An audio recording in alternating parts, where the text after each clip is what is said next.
ఉండాలంటే ఇద్దరు కలయిక మాత్రం, అంటే కలయిక అంటే ఇద్దరు ఒక అండర్‌స్టాండింగ్ మీద ఉండాలండి. అలా ఉంటేనే మన దేశాన్ని మనం కాపాడుకోగలం.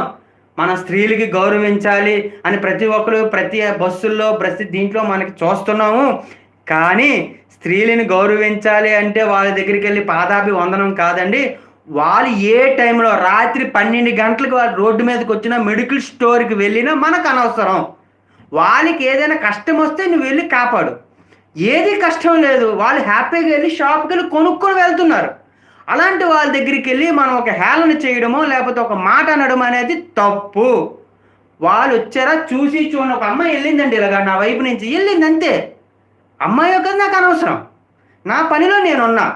నా డ్యూటీ నేను చేసుకొని వస్తున్నా. నా ఇంటికి నేనెళ్తున్నా. నాకు ఫ్యామిలీ ఉంది అంతే. అంతేగాని ఆ అమ్మాయి ఎలా ఉంది, అది ఎందుకెళ్తుంది, ఇవన్నీ మనకనవసరం. ఆళ్ళకి గౌరవం అంటే ఇదేనండి. అమ్మాయిలకి గౌరవం అంటే అదే. ఇంకేటి ఆళ్ళు ఎక్స్‌పెక్ట్ చేయటం లేదు. వాళ్ళు ఎటెళ్ళినా వాళ్ళ పని ఆళ్ళు చేసుకుంటారు. మన పని మనం చేసుకుంటాం. సో, ఆడవాళ్ళని గౌరవిద్దాం. ఆడవాళ్ళు స్వేచ్ఛనిద్దాం. ఆడవాళ్ళు ప్రశాంతంగా వాళ్ళ పని వాళ్ళు చేయనిద్దాం. మగవాళ్ళు ఎవ్వరు కూడా వాళ్ళ జోలికి వెళ్ళకూడదు. వాళ్ళు వెళ్ళరు కూడా. ఎవరో వందలో ఒకడు చేసిన తప్పుడు వల్ల ప్రతి ఒక్కళ్ళకి ఇది మనకి అంటేస్తుంది. ప్రతి ఒక్కళ్ళకి. కానీ ఆ ఒక్కడు కూడా ఉండకూడదు మన భారతదేశంలో. అందరూ మంచిగానే ఉండాలి. అందరూ కూడా మంచి ఆలోచనతో కలిగి ఉండాలి. ఇలాంటి హత్యలు, దేవుడిచ్చిన ఒకే ప్రాణం దేవుడే తీసుకువెళ్ళాలి. ఇంకోడికి తీసుకెళ్ళే హక్కు లేదు. మనకు మనం తీసుకున్న హక్కు అంతకన్నా లేదు. ఈ 2 పాయింట్లు మీరు గుర్తుపెట్టుకోండి ఫ్రెండ్స్. దేవుడిచ్చిన ప్రాణం దేవుడే తీసుకువెళ్ళాలి.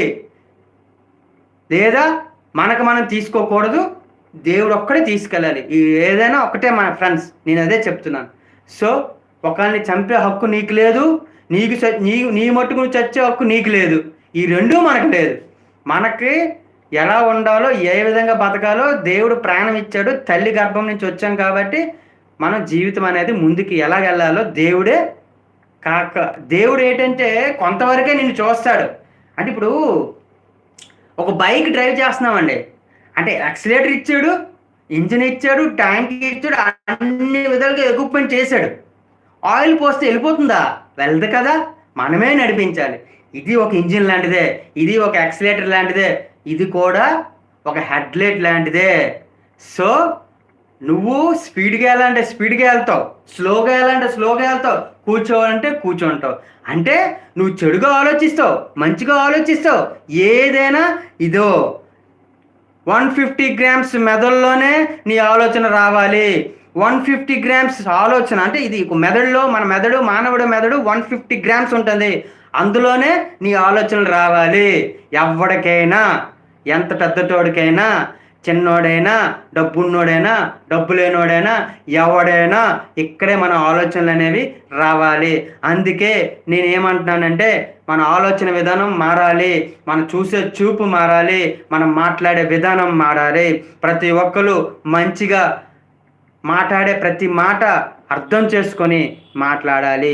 ఎదుటివాడిని బాధపెట్టి, ఎదుటివాడిని హింసించి, ఎదుటివాడిని ఏకైక నవ్వుకోవడానికి ఎదుటివాడిని వాడుకోవడం కూడా చాలా తప్పండి.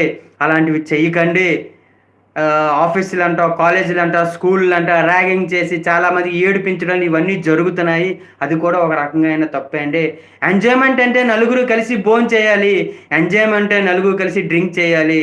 అది కూడా తప్పే. కానీ ఉన్న రోజుల్లో అది కూడా చేయకపోతే అవ్వదు కదా. అది చెప్తున్నాను. అంతేగాని ఎంజాయ్మెంట్ అంటే ఒకరిని ఏడిపించి 10 మంది నవ్వడం అనేది చాలా తప్పండి. ఎంజాయ్మెంట్ అది కాదండి. ఆడి బాధ నీకు ఎప్పటికైనా తగిలేస్తుందండి.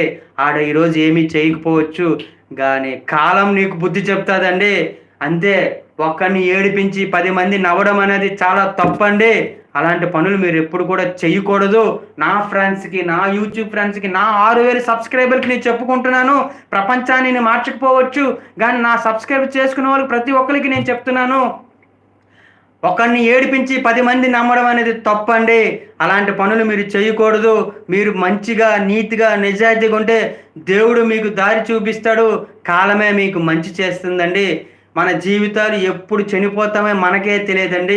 ఉన్నంత కాలం నిజాయితీగా, మంచిగా, నలుగురితో శభాష్ అనిపించుకున్నట్టు బతకాలండి. మనల్ని ఒకరిని అంటే మన నా యొక్క విన్నపం అది.